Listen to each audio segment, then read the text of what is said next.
আমরা লক্ষ্য করছি জনগণের দাবিসমূহ কার্যকর করার কোনো পদক্ষেপ গ্রহণ করা হচ্ছে না। এমন অবস্থায় জনগণের দাবি আদায়ের জন্য গণ আন্দোলনের কোনো বিকল্প নেই।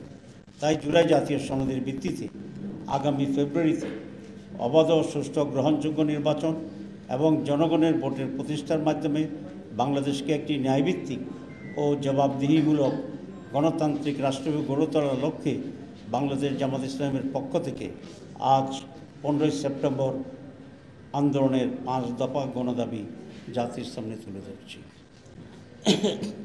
দাবিসমূহ: জুলাই জাতীয় সনদের ভিত্তিতে আগামী ফেব্রুয়ারিতে নির্বাচন আয়োজন করা। 2, আগামী জাতীয় নির্বাচনে উভয় পক্ষে পিআর পদ্ধতি চালু করা। 3,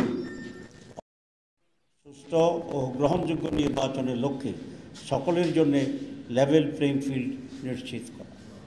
4, ফ্যাসিস্ট সরকারের সকল জুলুম, নির্যাতন, গণহত্যা ও দুর্নীতির বিচার দৃশ্যমান করা। 5, স্বৈরাচারের দোষর জাতীয় পার্টি ও 14 দলের কার্যক্রম নিষিদ্ধ করা। উক্ত দাবিসমূহ বাস্তবায়নের লক্ষ্যে নিম্নোক্ত কর্মসূচি পালন করা হবে ইনশাআল্লাহ। 1, সমাবেশ ও বিক্ষোভ মিছিল। 19 সেপ্টেম্বর দেশের সকল বিভাগীয় শহরে বিক্ষোভ মিছিল। 26 সেপ্টেম্বর দেশের সকল জেলা উপজেলায় বিক্ষোভ মিছিল। এইসব কর্মসূচি বাস্তবায়নের মাধ্যমে জনগণের দাবি আদায়ের লক্ষ্যে হওয়ার জন্য